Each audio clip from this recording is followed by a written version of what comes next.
Hi hello నమస్తే welcome to cube TV. నేను మీ anchor Anil. So ఈరోజు ఒక స్పెషల్ అని చెప్పుకోవచ్చు. ఒక స్పెషల్ గెస్ట్ని ఇంటర్వ్యూ చేయబోతున్నాను అనమాట. సో ఇది ఒక జవాన్, ఆర్మీ జవాన్. నిజంగా వాళ్ళకి సెల్యూట్ కొట్టాలి. వాళ్ళు లేనిదే మనం లేమన్నమాట. ఎంతో కష్టపడి ఆ బార్డర్లో వాళ్ళు అక్కడ ఉన్నందుకే మనం ఇక్కడ ప్రశాంతంగా ఉంటున్నాం, ప్రశాంతంగా తింటున్నాం, మన జీవనాన్ని మనం కొనసాగిస్తున్నాం. వాళ్ళ లైఫ్ స్టైల్ ఎలా ఉంటుంది? సో మనందరికీ తెలుసు ఆర్మీ జవాన్లను మనం చాలా రెస్పెక్ట్ చేస్తాం. బట్ వాళ్ళ లైఫ్ స్టైల్ ఏంటి, అక్కడ వాళ్ళు ఏం చేస్తూ ఉంటారు, టైంకి మనం చాలా వీడియోస్ చూస్తూ ఉంటాం, టైంకి ఫుడ్ ఉండదు, కంటి నిండా వాళ్ళకి నిద్ర కూడా ఉండదు కదా. సో ఇలాంటి సందర్భాలు వాళ్ళు ఎలా ఫేస్ చేస్తారు కూడా ఈరోజు ఒక మంచి ఆర్మీ జవాన్ తీసుకొచ్చిన అనమాట. సో చాలా చాలా చాలా తెలుసుకోవాలని చెప్పి నేను కూడా వెయిట్ చేస్తున్నా. సో మీ అందరి కోసం మన స్టూడియోకి రోజు తీసుకురావడం జరిగింది. సో ఆ జవాన్ ఎవరో కాదు, ప్రశాంత్ గారు అనమాట. సో అన్న నమస్తే. సరే. ఓకే, జై హింద్ అన్న. జై హింద్. ఎలా ఉన్నారు? బాగున్నా అండి. చాలా హ్యాపీ ఫీల్ అవుతున్నా. ఫర్ ద ఫస్ట్ టైం నేను కూడా ఒక జవాన్ని ఇంటర్వ్యూ చేయబోతున్నా. సో అంత మంచిదేనా? అంతా మంచిదే. ఎందుకో మీరు రాగానే మిమ్మల్ని చూస్తే నాకు ఒక ధైర్యం వచ్చింది, ఇంకొంచెం ధైర్యం ఎక్కువైంది. సో ఎక్కడన్నా మీ ప్రాపర్ ఎక్కడ, మీరు పుట్టింది కానీ ఎక్కడ మీ ప్రాపర్? నా ప్రాపర్ వచ్చేసి కామారెడ్డి డిస్టిక్ పోతంగల్ గమాల్ కలాన్ అనే ఒక చిన్న గ్రామం అండి. నేను అక్కడ నుండే వచ్చాను. ఓకే. సో అంటే ఆర్మీ జవాన్ కావాలనే ఒక కోరిక మీలో ఉండేనా, లేకుంటే అన్ఎక్స్పెక్టెడ్గా అయినారా, లేకుంటే ఏంటి ఈ జర్నీ? మీరు ఈ ఆర్మీ ఫీల్డ్లోకి రావడం, ఒక జవాన్ కావడానికి గల కారణం ఏంటి? అంటే ఫస్ట్ ఆఫ్ ఆల్ నాకు ఆర్మీ అంటే ఇష్టం ఉంది, ఫస్ట్ నుంచి ఇష్టం ఉంది. కానీ రావడం మాత్రం ఒక ఒక నా జీవితంలో జరిగిన ఒక అద్భుతం అని చెప్పుకోవాలి. నేను అలాగనే ఆర్మీలోకి అడుగుపెట్టడం జరిగింది. యాక్చువల్లీ ఆర్మీకి ట్రై చేశాను చాలాసార్లు. ఆర్మీ కొన్ని కారణాల వల్ల నేను మిస్ అయినా బార్డర్ సెక్యూరిటీ ఫర్ బీఎస్ఎఫ్లో ఇప్పుడు నేను జాబ్ వచ్చింది. 21లో నాకు జాబ్ రావడం జరిగింది. సూపర్. ఓకే. సో అన్ఎక్స్పెక్టెడ్ అంటే మీ గురించి నేను ఎంక్వైరీ చేసి ఈరోజు ఇంటర్వ్యూకి పిలవడం జరిగింది. సో లైఫ్లో చాలా స్ట్రగుల్స్, 10th క్లాస్ కూడా మీరు 2 times ఫెయిల్ అయిన తర్వాత కసితో రాసి పాస్ అయ్యి ఈరోజు ఈ పోస్ట్ రావడానికి ఆ కారణం ఏంటంటారన్న? అంటే అండి, యాక్చువల్గా మీరు విన్నది కరెక్టే. నేను చాలా స్ట్రగుల్స్ ఫేస్ చేశాను. చాలా అంటే నేను నా చిన్నప్పుడు నేను 2nd standardలో ఉన్నప్పుడే మా ఫాదర్ చనిపోవడం జరిగింది. అతను లారీ డ్రైవర్గా చేస్తుండే. సో లారీ యాక్సిడెంట్లో గుజరాత్లో అతను చనిపోవడం జరిగింది. అతను చనిపోయిన తర్వాత అమ్మే చిన్నప్పటి నుండి కష్టపడి నన్ను మా అక్కని పెంచింది. చాలా ఫ్యామిలీ దగ్గర నుంచి కానీ బయట అందరూ ఎత్తి పొడుస్తున్నా మా అమ్మ కూడా చాలా కష్టపడి ఆ మాటల్ని వింటూ పెంచి చదువుకొని ఎన్నిసార్లు చెప్పినా నేను వినేవాడిని కాదు. చదువు మీద ఇంట్రెస్ట్ లేకుండే. సో అట్లా 10th క్లాస్ 2 సార్లు తప్పడం జరిగింది. దాని తర్వాత ఏం జరిగిందంటే మా అమ్మ, నాకు క్రికెట్ అంటే చిన్నప్పటి నుంచి చాలా ఇష్టం. క్రికెట్ ఆడుతూ ఉంటే గ్రౌండ్లో కట్టుబెట్టుకుని వచ్చి కొడుతూ ఆ 10th క్లాస్ ఎగ్జామ్స్ రాయించింది. సో అలా పాస్ అవ్వడం జరిగింది. ఓకే. అలా 10th పాస్ అయిన తర్వాత మనకి ఎందుకులే అని లైట్ తీసుకుంటున్న టైంలో నేను ఒక అమ్మాయిని ప్రేమించాను. Wow, super. నాది లవ్ మ్యారేజ్. సో తన్ని ఇష్టపడ్డప్పుడు తను చెప్పిందనమాట, ఖచ్చితంగా నేను చేసుకుంటాను, బట్ కాకపోతే ఏదో ఒకటి కావాలి కదా, దాని గురించి నువ్వు ఏం చేస్తావు నా కోసం అని అంటే, అప్పుడు మనకున్న 10th క్లాస్తో మనం ఏం చేస్తే బాగుంటుంది, మనకున్న 10th క్లాస్తో మనం జాబ్ ట్రై చేయాలి, ఏం చేస్తే బాగుంటుంది అన్నప్పుడు నా మైండ్లోకి ఆర్మీ వచ్చింది. నాకు చిన్నప్పటి నుంచి ప్యాషన్ చేయాలని. కాకపోతే ఏంటంటే మనం చేయగలమా, ఆ రన్నింగ్ మనం క్లియర్ చేయగలమా, ఆ ఎగ్జామ్ క్లియర్ చేయగలమా ఒక డౌట్ ఉండే. బట్ అమ్మాయి కోసం ఖచ్చితంగా చేయాలని ఫిక్స్ అయ్యి ఒక ఇన్స్టిట్యూట్కి వెళ్ళడం జరిగింది. ఆ ఇన్స్టిట్యూట్ గురించి నేను చెప్తా. 10th క్లాస్ 2 times ఫెయిల్ అయ్యారు, బట్ ఆ ఇన్స్టిట్యూట్కి వెళ్ళాక ఆ ఇన్స్టిట్యూట్ మొత్తానికి టాపర్ మీరే అంట. అవునవును. ఎస్.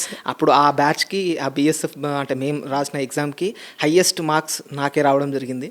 అప్పుడు నేను చాలా సంతోషంగా ఫీల్ అయ్యాను. ఇన్స్టిట్యూట్ వాళ్ళు కూడా అసలు సాధారణంగా ఇన్స్టిట్యూట్ అంటే చాలామందికి నిజంగా ఈ స్టేజ్ మీద నేను చెప్పాలనుకుంటున్నాను ఏంటంటే, ఆ ఇన్స్టిట్యూట్లో చాలామందికి ఫీజెస్ తీసుకుంటారనమాట. ఇంత అని ఒక ఫీజు ఉంటుంది. కానీ ఢిల్లీ డిఫెన్స్ అకాడమీ అని సతీష్ రెడ్డి సార్, కరీంనగర్లో ఉంటుంది డిఫెన్స్.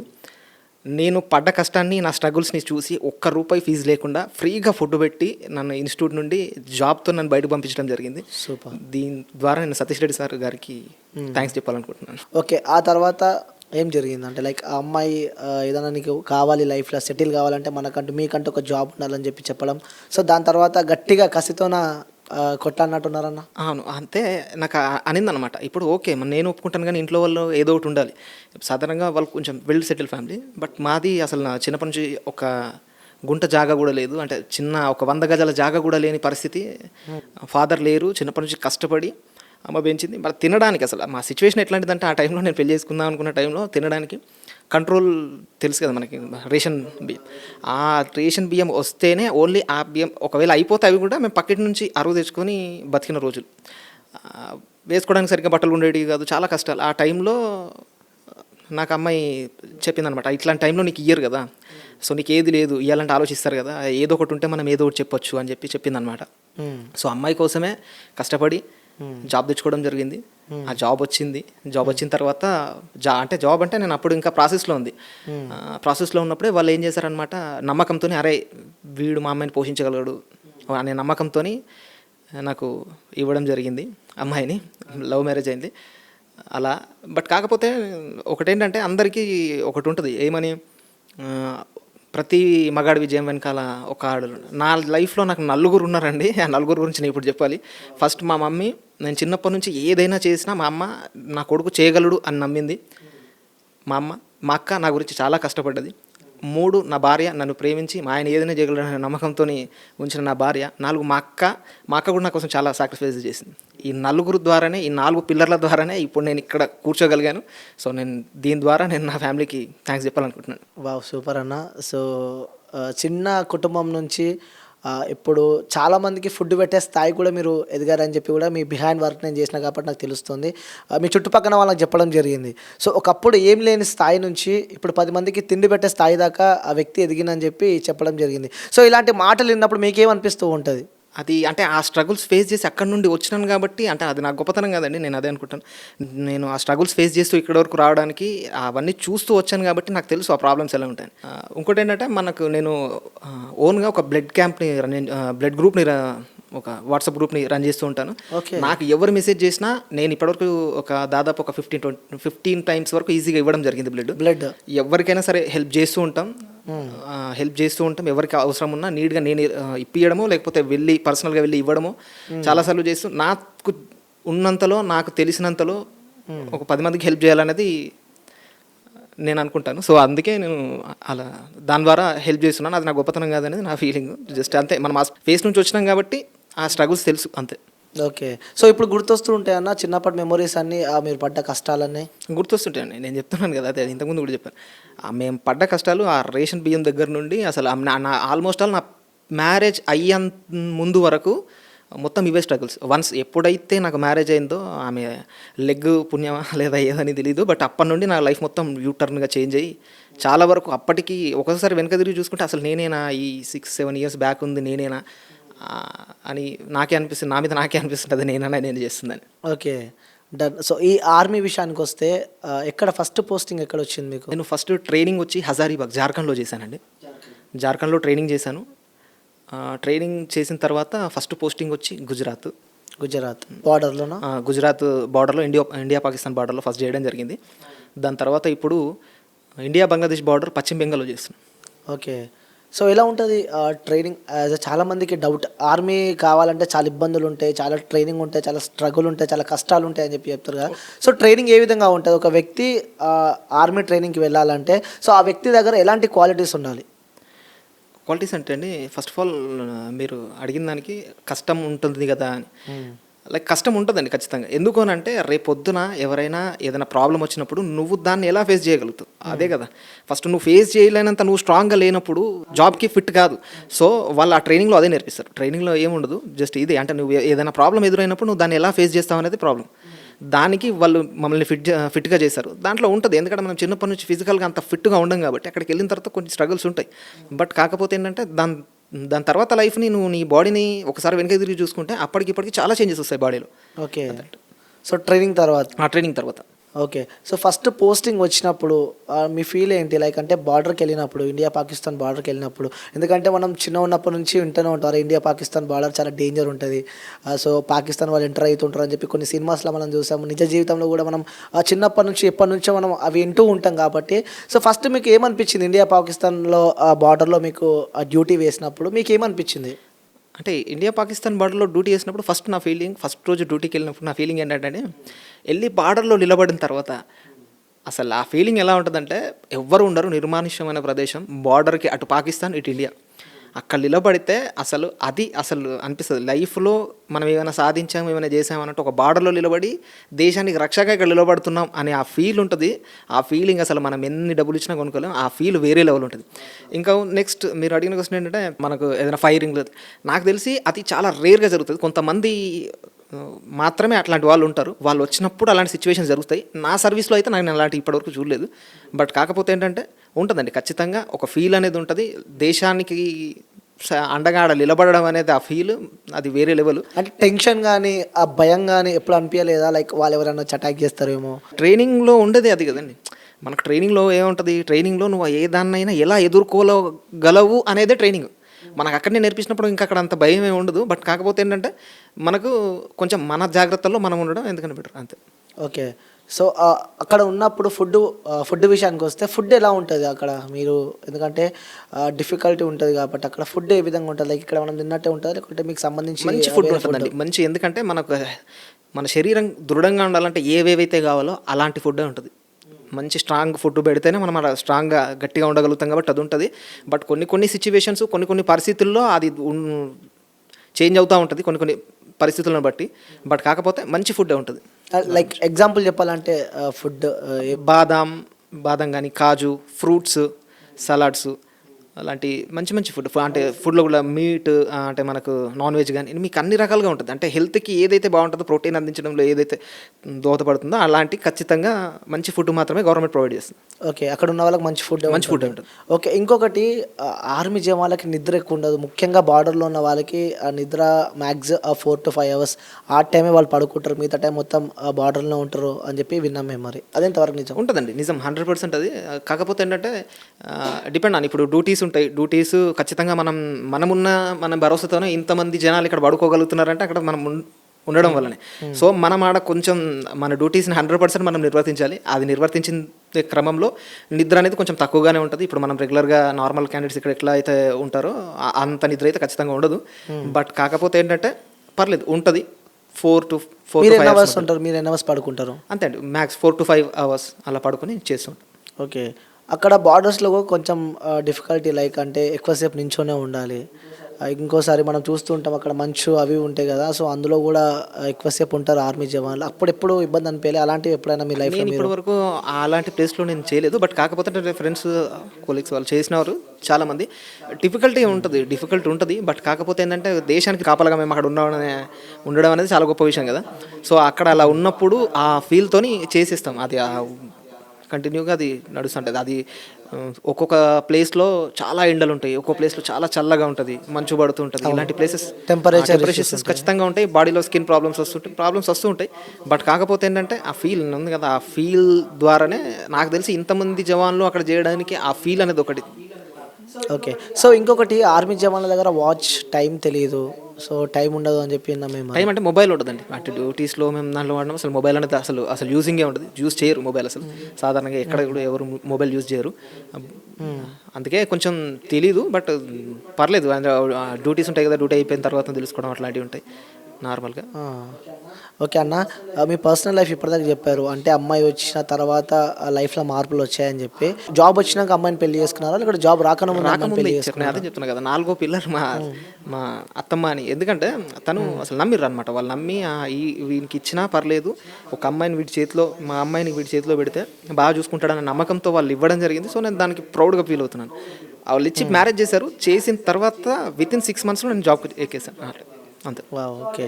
సో అంటే ఆర్మీ జవాన్ టైం ఉండదు, సో ఇంట్లో వాళ్ళకి టైం కేటాయించలేరు.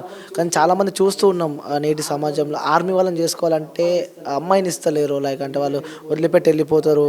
అమ్మాయి ఇక్కడ ఎలా ఉంటుందని చెప్పి కూడా, ఏ క్షణంలో ఏం జరుగుతుందని కూడా కొంచెం భయం ఉంటుంది ఆర్మీ వాళ్ళకి ఇవ్వాలంటే. సో అయినా మీ వైఫ్ కానీ మీ ఫ్యామిలీ దగ్గర నుంచి ప్రెజర్స్ రాలే వద్దు అని చెప్పి అలాంటివి ఏమన్నా? అంటే వైఫ్ సపోర్ట్ చేసింది. యాక్చువల్లీ తనకు చాలా ఇష్టం వెళ్తా అంటే సపోర్ట్ చేసింది. తనకు చాలా ఇష్టం అనమాట ఆర్మీ అంటే, ప్యాషన్ తనకి. నా హస్బెండ్ అక్కడ ఉండాలని చాలా మంది చాలా గొప్పగా చెప్పుకుంటుంది. మా ఆయన అక్కడ దూరంగా ఉంటున్నాడని ఎవరైనా సరే తను చాలా స్ట్రాంగ్గా చెప్తుంది. దూరంగా ఉంటున్నారు, అలాంటి వాళ్ళు అక్కడ ఉంటున్నారు కాబట్టి మనం ఇక్కడ ఉంటున్నామని చాలా స్ట్రాంగ్గా చెప్తుంది. సో తనకి ఇష్టం, ఆ ఇష్టంతోనే నేను ఇప్పుడు అక్కడ ఉన్నాను. అర్థం చేసుకుంటుంది తను. మా ఆయన అక్కడ ఉన్నాడు, నాకు నార్మల్గా అయితే ఏదో వర్క్ కోసమో ఏదో నన్ను వదిలిపెట్టి లేడు కదా, దేశం కోసం అక్కడ ఉన్నాడు. సో ఆమె చాలా ప్రౌడ్గా ఫీల్ అవుతుంది అక్కడ నన్ను డ్యూటీ చేస్తున్నందుకు. ఓకే. అక్కడ ఉంటారు కాబట్టి పండగలకి ఏదైనా ఫెస్టివల్స్‌కి, ఈవెంట్స్‌కి ఆఖరికి మన ఇంట్లో వాళ్ళ ఫంక్షన్ కూడా కొన్ని సావులకు కూడా అటెండ్ కాలేకపోతాం. అలాంటి సందర్భాలు ఎప్పుడైనా మీ ఖచ్చితంగా నేను లైఫ్‌లో? మాకు రీసెంట్‌గా నాకు ఇలాంటిది ఒక ప్రాబ్లమ్ ఫేస్ చేశాను. ఫ్యామిలీ మెంబర్ చనిపోయారు. అప్పుడు నేను రావాలనుకుంటే ఆ టైంలో అసలు రాలేను. ఎందుకంటే అక్కడ చూస్తే అదే టైంలో అక్కడ నుండి మనకు పంపియడానికి అసలు ఛాన్స్ లేదు. ఎందుకంటే అన్ని సందర్భాల్లో పంపరనమాట. ఆడ సిచ్యువేషన్ ఎట్లుంటదంటే డిపెండ్ ఆన్ ఆఫీసర్స్ పైన ఉంటది. వాళ్ళు ఆ టైంలో పంపించలేదు. సో, నేను రాలేకపోయినా అది చాలా బాధేస్తది. కానీ తప్పదు. ఎందుకంటే మనం ఒక మంచి జాబ్‌లో ఉన్నాం గాబట్టి ఖచ్చితంగా ఇవన్నిటికి సాక్రిఫైస్ కావాలి.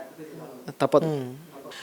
దగ్గరుండి చూసుకోలేమని చెప్పి బాధ అనిపించిన సందర్భాలు ఎప్పుడైనా ఉన్నాయా? మీరు అక్కడ ఉన్నప్పుడు ఆన్ డ్యూటీలో ఉన్నప్పుడు గాని, గుర్తొచ్చిన సందర్భాలు ఎప్పుడైనా మీకు? ఉంటది. ఖచ్చితంగా ఉంటది. అంటే అందరికీ దూరంగా ఉంటున్నామే. లవ్ మ్యారేజ్ చేసుకొని అమ్మాయికి దూరంగా ఉంటున్నాం. ఫ్యామిలీకి నాన్న లేడు, అమ్మని చూసుకోవాలి, దూరంగా ఉంటున్నాం. సిస్టర్‌ని చూసుకోలేం. మన ఫ్యామిలీని ఎవరిని చూసుకోలేం. ఫ్రెండ్స్ వీళ్ళన్నిటికీ అప్పుడప్పుడు అన్నీ చూస్తున్నప్పుడు బాధేస్తుంటది. అన్నీ చూస్తున్నప్పుడు బాధేస్తుంటది. అరే! అందరికీ దూరంగా ఉంటున్నామేమో అని. బట్ కాకపోతే ఏంటంటే ఇక మనలాంటి వాళ్ళు అక్కడ ఉండాలి ఖచ్చితంగా. నేను కాకపోతే నా ప్లేస్‌లో ఇంకొకరైనా సరే, ఇంకొకరైనా సరే ఖచ్చితంగా ఉండాల్సిందే. ఉంటేనే ఇక్కడ మనం అందరం సేఫ్‌గా ఉండగలుగుతాం. ఇదొక్కటి దృష్టిలో పెట్టుకొని ఉండాల్సిందే ఇంకా తప్పదు. హ్మ్. ఎలా ఉంటదన్న అక్కడ ఆర్మీలో? ఎందుకంటే డిఫరెంట్ ప్లేసెస్ నుంచి డిఫరెంట్ వ్యక్తులు వస్తూ ఉంటారు. ఒక దగ్గర కలుస్తూ ఉంటారు. అక్కడ ఎలా ఉంటది మీ లైఫ్ జర్నీ అక్కడ చాలా ఆర్మీలో? బాగుంటుంది. ఇప్పుడు మనం ఇక్కడ ఇప్పుడు నార్మల్‌గా ఇక్కడ ఒకటే లాంగ్వేజ్ ఉంటది. అక్కడ ఒక్కొక్క లాంగ్వేజ్ ఒక్కొక్క స్టేట్ నుండి ఒక్కొక్కరు వస్తూ ఉంటారు. వాళ్ళందరూ ఫ్రెండ్స్ అయితూ ఉంటే వాళ్ళు మాట్లాడే విధానం, వాళ్ళ రిసీవ్‌నెస్ అందరూ ప్రేమగా ఉంటారు. ప్రేమాప్యాయతలతో తినకపోతే వాళ్ళొచ్చి మనకు పెట్టడమో, లేకపోతే మనకి ఏదైనా హెల్త్ ప్రాబ్లమ్ వస్తే వాళ్ళు చూసుకోవడం అంటే ఎందుకంటే వాళ్ళే అప్పుడు మనకి ఫ్యామిలీ మెంబర్స్ అక్కడ. అన్నీ సో, అందరూ బావుంటారు. అందరూ కలిసిమెలిసి ఉంటారు గాబట్టే చాలా బావుంటది అక్కడ. అట్మాస్ఫియర్ చాలా బావుంటది. రైట్. చాలా మందికి ఆర్మీలో జాయిన్ కావాలని చెప్పి ఒక కల, కోరిక కూడా ఉంటది. బట్ ఎలా జాయిన్ కావాలి? ఏంటి అనేది కూడా తెలీదు చాలా మందికి. సో, ఎక్కడికెళ్ళాలి? ఎలా ట్రైన్ కావాలి అని చెప్పి కొంతమంది ఫినాన్షియల్‌గా ఫిట్ ఉంటారు. కొంతమంది అన్‌ఫిట్ ఉంటారు కాబట్టి. సో, ఆర్మీలకు ఒక పర్సన్ రావాలి అంటే ఎలాంటి క్వాలిటీస్ ఉండాలి? ఎలా జాయిన్ కావాలి? ఎలా ప్రిపేర్ కావాలి వాళ్ళు? యాక్చువల్‌గా ఇప్పుడు ఎలా రావాలి అని అంటే ఇండియన్ ఆర్మీది అఫీషియల్ వెబ్సైట్ ఉంటుంది ఒకటి. దాంట్లో నోటిఫికేషన్ రిలీజ్ చేస్తూ ఉంటారు. ఆ నోటిఫికేషన్ రిలీజ్ చేసినప్పుడు ఇక్కడ నుండి అంటే ఇన్ని రోజుల పాటు ర్యాలీ కండక్ట్ చేస్తారని చెప్పేసి నోటిఫికేషన్లో మెన్షన్ చేస్తారు. స్టార్టింగ్ ఫస్ట్ ఇప్పుడు అంటే కొంచెం సిస్టమ్ మారింది అప్పటికి ఇప్పటికి. ఇప్పుడు ప్రజెంట్ సిచ్యువేషన్ ఎలా ఉందంటే ఫస్ట్ ఎగ్జామినేషన్ ఉంటుంది. Return exam. రిటర్న్ ఎగ్జామ్ మనం క్వాలిఫై అయితే మనకి ఈవెంట్స్ ఉంటాయి. ఓకే. ఈవెంట్స్ క్వాలిఫై అయితే మెడికల్ చేస్తారు అక్కడే నెక్స్ట్ డేనే మెడికల్ ఎగ్జామినేషన్. ఆ 3 అయిపోయిన తర్వాత మెరిట్ లిస్ట్ ఉంటుంది. మెరిట్ లిస్ట్ ఆధారంగా క్యాండిడేట్ని సెలెక్ట్ చేస్తారు. ఓకే. ఈ మెడికల్ ఎలాంటి ఫిట్‌నెస్ ఉండాలి మెడికల్‌గా? మెడికల్ ఫిట్నెస్ అంటే ఎలాంటి ప్రాబ్లమ్స్ అంటే బోన్ ఫ్రాక్చర్స్ కానీ లేకపోతే టాటూస్ చాలా ఇంపార్టెంట్. అసలు యెస్. అవి అది ఉండదు. అడుగుదాం అనుకున్నా. ఐ ఫర్గాట్ అయినా. టాటూస్ కూడా ఉండొద్దంట కదా! అవును 100% అవి ఉంటే అసలు ఎలిజిబుల్ కాదు. సో టాటూస్ అనేది అసలు ఉండకూడదు. ఇప్పుడు నార్మల్గా మనం చిన్న ఉన్నప్పుడు చేసే మిస్టేక్స్ ఏంటంటే అమ్మ మీద ప్రేమతో నాన్న అవి మన ఇష్టంతో మనం వేయించుకుంటాం కానీ అక్కడ ప్రాబ్లం అదే అవుద్ది. సో ఆ టాటూస్ అనేవి అసలు వేసుకోకుండా ఎందుకు టాటూస్ ఎందుకు వేసుకోవద్దన్నా అంటే రీజన్ ఏముంటది? రీజన్ అంటే ఏం లేదండి. యాక్చువల్గా ఏంటంటే అది యాజ్ పర్ ద రూల్ అది ఉండడం వల్ల స్కిన్ లోపల ఏదైనా ఇన్ఫెక్షన్ అయిద్దని దానివల్ల ఇప్పుడు అది నార్మల్గా ఇప్పుడు బయట వేయించుకున్నప్పుడు ఏంటంటే నీడిల్స్ వేరే నీడిల్స్తో వాడతారు. అది స్కిన్ ఇన్ఫెక్షన్లో క్యాన్సర్కి దారి తీయచ్చు. సో అట్లాంటివి ఉంటాయి. సో అది ఉండొద్దు అంటారు. ఒకవేళ అవి ఉన్నా మనం వెళ్ళాలి అనే మనకు ఖచ్చితంగా నేను వెళ్ళాలి అనే కసి ఉంటే మాత్రం మనకు చాలా సెంటర్స్లో టాటూ రిమూవర్స్ ఉంటాయి. యెస్. లేజర్ ట్రీట్మెంట్తో తీసేస్తారు. దానివల్ల వెళ్ళి తీయించుకున్న తర్వాతనే మీరు ఆర్మీకి వెళ్తే చాలా బాగుంటుంది. ఓకే. ఆ బోన్ ఫ్రాక్చర్ ఏదున్నా వెళ్ళలేమా అక్కడికి? లేదు బోన్ ఫ్రాక్చర్ ఉంటే అసలు ఇంపాసిబుల్. ఎందుకంటే ఏదైనా ఫ్రాక్చర్ అంటే యాక్చువల్లీ విరగడం లాంటివి ఉంటాయి. చిన్నప్పుడు మనం ఏదో దుంకడమో లేకపోతే ఏదో చేయడం వల్లనో విరిగి పైన ఇట్లా బోన్స్ రావడం లేకపోతే అట్లాంటివి మనకు కనబడుతూ ఉంటాయి. వాళ్ళు ఏం చేస్తారంటే inch by inch medical examination చాలా టఫ్ ఉంటుంది. ఇంచ్ బై ఇంచ్ చూస్తారు ప్రతిదీ. చూసిన తర్వాత వాళ్ళకి ఏదైనా అనిపిస్తే రేపు పొద్దున అది ఏదైనా ప్రాబ్లం అవ్వచ్చు మీకు ట్రైనింగ్లో కానీ తర్వాత ఇన్ ఫ్యూచర్ కానీ ప్రాబ్లం అవ్వచ్చు. సో వాళ్ళ ఇంటెన్షన్ ఏంటంటే అవి ఉండడం వల్ల ఏదైనా ప్రాబ్లం క్రియేట్ అయితే మళ్ళీ ఇబ్బంది. సో అందుకే బోన్ ఫ్రాక్చర్స్ ఖచ్చితంగా ఉండకూడదు. ఓకే. సో మీరు అక్కడ ఉన్నప్పుడు వర్క్‌లో ఉన్నప్పుడు బార్డర్‌లో ఉన్నప్పుడు ఎవరైనా మీకు సంబంధించిన జవాన్ కానీ ఏదైనా ఇన్సిడెంట్ అయిన సందర్భాలు మీకు గుర్తున్నాయా? లైక్ వాళ్ళకి ఏమైనా అయ్యి లైక్ చనిపోవడం కానీ లేకపోతే ఇబ్బంది అయ్యి హెల్త్ ఇష్యూస్ అని ఇలా ఎవరన్నా దూరమైన సందర్భాలు ఉన్నాయా మీకు? హెల్త్ ఇష్యూస్ అంటే అవుతాయండి. ఇప్పుడు చాలామంది ఫ్రెండ్స్ ఉంటారు. ఇప్పుడు మాతో ట్రైనింగ్ చేసిన ఒక అబ్బాయికి కొంచెం హెల్త్ ఇష్యూ వల్ల తను సిక్ అయ్యి ఇప్పుడు ఇంటి దగ్గరనే ఉండడం జరుగుతుంది. అట్లా మనకు చాలా క్లోజ్ ఉన్న వాళ్ళకి చాలా జరుగుతూ ఉంటాయి. అట్లాంటప్పుడు చాలా బాధేస్తూ ఉంటుంది. బట్ ఏం చేయలేము అది. ఓకే. సో ఎప్పుడైనా సరే మీరు ఆన్ డ్యూటీలో ఉన్నప్పుడు అరే నరకం ఏంది ఇంటికి వెళ్ళిపోదాం అని ఎప్పుడు అనిపించింది అన్న మీకు? అంటే ఆన్ డ్యూటీలో ఎప్పుడు అనిపించలేదు కానీ దూరంగా ఉంటున్నప్పుడు అనిపిస్తూ ఉంటుంది. బట్ కానీ తప్పదు, దూరం ఉన్నప్పుడు అనిపిస్తుంటుంది ఖచ్చితంగా. నాకే కాదు, ఇప్పుడు సాధారణంగా ఒక 2-3 రోజులు ఎటైనా విలేజ్ వెళ్తేనే అమ్మ ఎప్పుడైతే ఇంటికి వెళ్ళాలి అనే సిచ్యువేషన్ ఉంటుంది. అలాంటిది కొన్ని నెలలుగా మేము అక్కడే ఉండాలి, అసలు ఫ్యామిలీతో ఎలాంటి సంబంధాలు ఉండవు. కొన్ని ప్లేసెస్లో అయితే అసలు ఫోన్ సిగ్నల్స్ కూడా ఉండవు, ఎస్, మాట్లాడడం చాలా ఇబ్బంది, ఫ్యామిలీకి కమ్యూనికేషన్ ఉండదు. అలాంటి టైంలో కూడా చాలా ఇబ్బందులు ఫేస్ చేయాల్సి వస్తుంది. అట్లాంటి టైంలో అనిపిస్తుంది ఏం లైఫ్ అని. బట్ తప్పదు, చెయ్యాలి, మనలాంటి వాళ్ళు ఉండాలి కదా ఖచ్చితంగా అక్కడ. అక్కడ మీరు ఉన్నందుకే ఇక్కడ మేము హ్యాపీగా ఉంటున్నాం. సినిమాలు చూస్తారన్న మీరు? సినిమాలు అని అంటే మా చేతిలో మొబైల్ అంతే. ఇక ఎప్పుడన్నా అక్కడ బార్డర్లో ఉన్నప్పుడు సినిమాస్ ఎప్పుడైనా లీవ్లో ఉన్నప్పుడు కానీ ఇలా ఆ లీవ్ ఏమి ఉండదు. బార్డర్కి ఒక్కసారి మనం వెళ్ళామంటే అక్కడ లీవ్స్ అనేవి ఏమి ఉండదు. 24/7 మేము యాక్టివ్గానే ఉండాలి అంతే. లీవ్స్ ఏముండే అసలు? లీవ్స్ అక్కడ ఏముండవు. మనం ప్రజెంట్గా మనం పెట్టుకొని పర్సనల్గా మనం పెట్టుకొని అక్కడ నుంచి బయటకు వెళ్ళడమో లేకపోతే ఇంటికి రావడమో జరిగినప్పుడు మాత్రమే లీవ్స్ అంతే. ఆన్ డ్యూటీలో ఉన్నప్పుడు మాత్రం 24/7 24/7 యాక్టివ్గా ఉండాలి. బట్ రెస్ట్ అనేది ఉంటుంది, మరి అంత దారుణంగా ఉండదు, రెస్ట్ ఉంటుంది. బట్ ఏంటంటే యాక్టివ్గా ఉండాలి అంతే. ఖాళీ టైంలో అందరూ కలిసి ఏం మాట్లాడుకుంటారు అన్న మీరు అక్కడ ఉన్నప్పుడు? ఖాళీ టైం దొరికితే ఫ్రెండ్స్ అందరూ ఉంటారు కాబట్టి కొంచెం ఏం మాట్లాడుకుంటారు మీరు అక్కడ? అంటే ఖాళీ టైం అని కాదు కానీ ఏదైనా ఫెస్టివల్ టైం ఉన్నప్పుడు మాత్రం చాలా ఎంజాయ్ చేస్తాం. అంటే ఫెస్టివల్స్ ఉంటారు. ఫెస్టివల్స్ చాలా, ఇప్పుడు హోలీ ఉంటుంది, హోలీ కానీ దివాళీ కానీ చాలా పెద్ద పండుగలు నార్త్లో.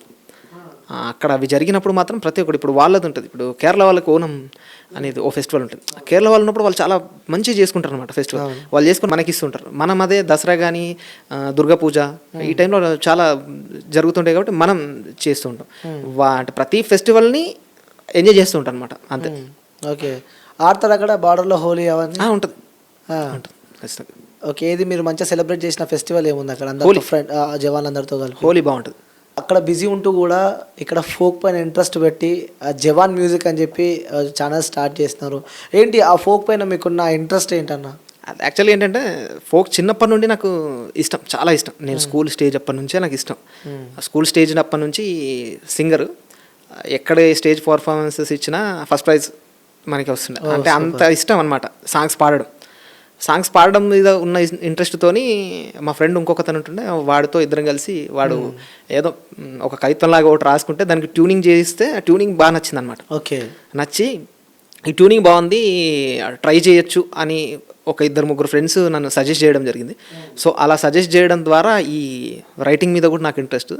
అలా మెల్లిగా చేస్తూ ఉన్న క్రమంలో ఒక అతను కలిసి నువ్వు ట్రై చేయు, నేను ఒక సాంగ్ నేను ఇప్పిస్తాను, ఇట్లా ట్రై చేయు అని చెప్పాడు. రాసిన తర్వాత తీసుకుంటామని చెప్పాడు. సాంగ్ బాగున్నా అతను తీసుకోలేదు. తర్వాత నాకే అనిపించి నేనే ఒక సాంగ్ తీయాలి అని అనుకున్నాను. అలా అనుకున్నప్పుడు నేను ఒక పాట రాయడం జరిగింది. నాకు పవన్ కళ్యాణ్ అంటే చిన్నప్పటి నుండి బాగా ఇష్టం, పవర్ స్టార్ ఫ్యాన్. సో అప్పుడు పవన్ కళ్యాణ్ గారి మీద ఎలక్షన్ ఎంట్రీ ఇస్తున్నారని తెలిసి ఒక సాంగ్ రాశాను 2018లో. రాసిన తర్వాత దాన్ని యూట్యూబ్లో రిలీజ్ చేయాలంటే మ్యూజిక్ చేయించాలి. ఆ మ్యూజిక్ చేయించాలన్నప్పుడు మన దగ్గర అంత అమౌంట్ అప్పుడు లేదు. అప్పటికి మనకు జాబ్ లేదు. సో ఆ టైంలో నా ఫ్రెండ్స్ అందరూ, ఇప్పుడు చాలామంది నా ఫ్రెండ్స్ అందరూ, నాకు యూత్ ఉంటుంది పోతంగల్లో, రాక్ స్టార్ యూత్ అని, వాళ్ళందరూ తల ఇన్ని డబ్బులు ఇచ్చి ఆ డబ్బులతో నేను 2 సాంగ్స్ చేయడం జరిగింది. అప్పట్లోనే అది 1 మిలియన్ సాంగ్, చాలా బాగుంటుంది సాంగ్, పవన్ కళ్యాణ్ గారి సాంగ్. అప్పుడు అది రిలీజ్ చేయడం మంచి హ్యూజ్ రెస్పాన్స్ రావడంతో అలా స్టార్ట్ చేశాం. ఓకే, ఇప్పటికి ఎన్ని సాంగ్స్ తీశారు మీరు? ఇప్పటివరకు 8-9 సాంగ్స్ వరకు చేశాను, యూట్యూబ్లో రిలీజ్ చేశాను. కొన్ని నేను సొంత ఛానల్లో రిలీజ్ చేయడం జరిగింది, కొన్ని వేరే వాళ్ళకి ఇవ్వడం జరిగింది. ఓకే, అప్కమింగ్ ప్రాజెక్ట్స్ కూడా 2 ఉన్నాయి. ఇంకా అప్కమింగ్ ప్రాజెక్ట్స్. ఓకే, అక్కడ ఉన్నప్పుడు ఎవరు మేనేజ్ చేస్తూ ఉంటారు యూట్యూబ్ కానీ ఇవన్నీ? అంటే నేనే అండి. నేను యాక్చువల్గా ఏంటంటే స్టార్టింగ్ సింగింగ్ నేనే చేసేవాడిని. నేను అక్కడ ఉండి రాయడం వల్ల నాకు టైం కుదరక ఇప్పుడు నేను వేరే సింగర్స్తో పాడించడం, నేను రాస్తూ వేరే సింగర్స్తో పాడిస్తూ అలా చేస్తున్నాను. అక్కడ నుంచే సాంగ్స్ రాస్తాను? అవును, అక్కడనే బార్డర్లోనే రాస్తుంటాను. నాకు ఫ్రీ టైం ఒక 2 hours అట్లా టైం దొరుకుతుంటుంది రెగ్యులర్. ఆ టైం దొరికినప్పుడు ఆ టైంలో, ఆ ఖాళీ టైంలో రాసుకుంటుంటాను. ఓకే, సో రీసెంట్గా ఒక సినిమా వచ్చింది, చూసాం ఆ సినిమా ఆమ్రాన్ అని చెప్పి. నిజంగా సినిమా చూస్తే అందరికీ గూస్ బంప్ అన్న. లైక్ అంటే ఆ సినిమాలో ఆర్మీల గురించి కానీ, ఒక జవాన్ పడ కష్టాలు కానీ, తన ఫ్యామిలీ నుంచి తను ఆ దూరం ఎంత బాధ అనుభవిస్తున్నా కూడా మేము చూసారా మీరు ఆ మూవీ? నేను ఇంకా చూడలేదండి అది, బట్ తెలుసు, ఎందుకంటే మేము అదే ఫీల్డ్లో ఉన్నాం కాబట్టి. మాకు అక్కడ మూవీ చూసేంత టైం, మాకు ఆ టైం అనేది అంత ఉంటుంది. ఎప్పుడు ఇంటికి వచ్చినప్పుడు మాత్రమే మాకు ఆ టైం ఉంటుంది. మేము వచ్చినప్పుడు కరెక్ట్గా మూవీస్ థియేటర్లో ఉంటే చూడగలుగుతాం, లేదు అని అంటే చూడలేం కదండి. అక్కడ ఉన్నప్పుడు మాకు చాలా కష్టం మూవీస్ చూడడం. లేదా మా వర్క్, మాకు కొంచెం టైం దొరికితే పడుకోవడము, మా పనులు మేము చేసుకోవడము, ఇంటితో మాట్లాడడము, ఇలాంటివే జరుగుతూ ఉంటాయి. ఇంకా మూవీ చూసేంత టైం అనేది చాలా కష్టం అక్కడ దొరకడం. అక్కడ ఇలా లైఫ్ అయితే నడుస్తుంది, ఫుల్ఫిల్ అవుతుంది అంటున్నారు. అవును. ఓకే, నెక్స్ట్ ఏంటి మీ గోల్ ఏంటి? గోల్ అంటే నేను లైఫ్లో చిన్నప్పటి నుండి నాకు 2 గోల్స్ ఉండే. ఏంటంటే నాకు ఈ ఆర్మీ అనేది నా వైఫ్ గోలు. దానికి ఖచ్చితంగా నేను న్యాయం చేస్తున్నాను ఇప్పుడు. నేను రిటైర్మెంట్ అయ్యేంత వరకు నేను నా జాబ్కి న్యాయం చేస్తూ ఉండాలనేదే నా కోరిక. అలాగే ఇంకొకటి ఏంటంటే నాకు చిన్నప్పటి నుంచి ఉంది, ఒక రైటర్గా నాకు పేరు రావాలి. ఇది నా యాంబిషన్. దాని గురించి నేను కష్టపడుతూ ఉన్నాను. ఇప్పుడు ప్రజెంట్ ఒక రైటర్గా, అంటే సోల్జర్గా చేస్తూ రైటర్గా సక్సెస్ అవ్వాలనేది నా డ్రీమ్. ఓకే. సో చివరిగా మీ ఊరు వాళ్ళకి కానీ, మీకు సపోర్ట్ చేసిన వ్యక్తులకు కానీ, మీ ఫ్రెండ్స్కి కానీ వాళ్ళకి చెప్పాలంటే ఏం చెప్తారన్న మన ఇంటర్వ్యూ ద్వారా? నన్ను ఇప్పటివరకు సపోర్ట్ చేసిన ప్రతి ఒక్కరికి పేరు పేరున ధన్యవాదాలండి. నన్ను ఇక్కడి వరకు నేను ఉన్నానంటే దానికి కారణం నా ఫ్రెండ్స్, నా ఫ్యామిలీ మెంబర్సే. వాళ్ళ ద్వారా నేను ఇక్కడ ఉన్నాను. సో అందరికీ పేరు పేరున నేను ఈ ఇంటర్వ్యూ ద్వారా నేను థ్యాంక్స్ చెప్పదలుచుకున్నాను. సో చాలా రాశారని చెప్పారు కాబట్టి, సో మా వ్యూవర్స్ అందరి కోసం, మా కోసం ఒక మంచి సాంగ్ పాడతారన్న? అంటే ఇప్పుడు నాకు first Pawan Kalyan fan. First నాకు బాగా ఇష్టమైన సాంగ్ పవన్ కళ్యాణ్ గారి మీద నేను రాయడం జరిగింది. సో అది ఒక్క నిమిషం మీకు ఫస్ట్ సాంగ్ వినబడతాను. దాని తర్వాత ఓకే. ఆ నింగి ఈ నేల మరి కలవవురా ఎప్పటికైనా, తన దమ్మే ధైర్యంగా అడుగేశాడు ఇందరిలోన. ఈ పేదోళ్ళ కష్టాలను తీర్చడానికి, తమ్ముళ్ళ కలలను నెరవేర్చడానికి మన కోసం వచ్చిండు, మనకై అడుగేసిండు, అలు పెరుగని శ్రామికుడే వీడు. మన కోసం వచ్చిండు, మనకై అడుగేసిండు, అలు పెరుగని సేవకుడే వీడు. అన్నా అన్నా అన్నా ఓ పవన్ అన్నా. నెక్స్ట్ అప్కమింగ్ సాంగ్ గురించి చెప్పాలంటే ఏం చెప్తారు? అప్కమింగ్ సాంగ్ జవాన్ మ్యూజిక్ తెలుగు అనే ఒక ఛానల్లో, నా ఓన్ ఛానల్ అండి అది. నా ఓన్ ఛానల్లో రిలీజ్ చేయడం జరుగుతుంది. దాంట్లో రాముడంటి గుణము అనే ఒక సాంగ్ రిలీజ్ కావడం జరుగుతుంది. ఇప్పుడు ఈ 14th రిలీజ్ అనుకుంటున్నాం, హోలీ రోజు. ఖచ్చితంగా మీ అందరి సపోర్ట్ కావాలి. నన్ను ఇలాగే ఆదరిస్తూ ఉంటారని మనస్ఫూర్తిగా కోరుకుంటున్నాను. మీ అందరి కోసం ఆ పాటని ఒక్కసారి పాడండి. నువ్వు రాముడంటి గుణము గల్లవాడే, సీమకైనా హాని చెయ్యనుడే, నీ మీదే పానాలు పెట్టుకుండే, సంటి పిల్లోడై ఏడుస్తుండే. అడగనిదే అమ్మైనా అన్నం పెట్టదుగాదే, నా మనసులున్న మాటే నీతో చెప్పుకోలే తప్పు నాదే. నీ వెనకెనకనే తిరిగినానే, నీ ముందుకొచ్చే ధైర్యం అంటూ లేదే, నీకై మొక్కులెన్నో మొక్కినానే, మోకాళ్ళపై నడిసి నిన్ను గోరినానే. ఇంతలోనే నా సోపతోడే అన్నీ తెలిసి నన్నెట్టా మోసగించిండే.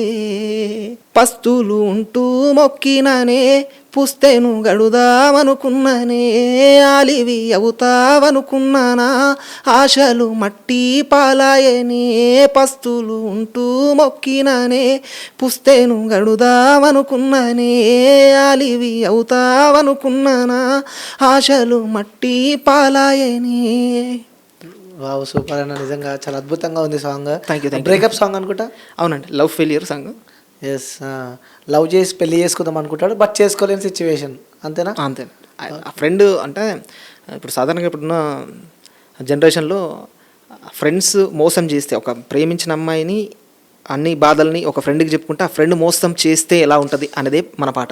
ఓకే. నమ్మి మనం ఫ్రెండ్కి చెప్తే ఆ ఫ్రెండ్ పోయి అక్కడ చెప్పి అంతా కొలాప్స్. ఆ మోసం చేసిన ఫ్రెండ్ గురించే సాంగ్ మొత్తం. ఓకే. సో మీరు పాడుతుంటే చాలా అద్భుతంగా ఉందన్న. ఇప్పుడు రిలీజ్ ఎప్పుడు అవుతుంది? 14 రోజు అండి, ఈ మార్చ్ 14th హోలీ రోజు ఈవినింగ్ 5:30కి రిలీజ్. ఓకే, సూపర్ అన్న. సో చాలా మంది ఆదరిస్తారు. తర్వాత మళ్ళీ మనం ఇంటర్వ్యూ చేద్దాం. Thank you. తప్పకుండా మీ సాంగ్ విజయవంతం కావాలని చెప్పి కూడా మనస్ఫూర్తిగా కోరుకుంటున్నాను. Thank you so much. Thank you అన్న. Thank you so much. Thank you.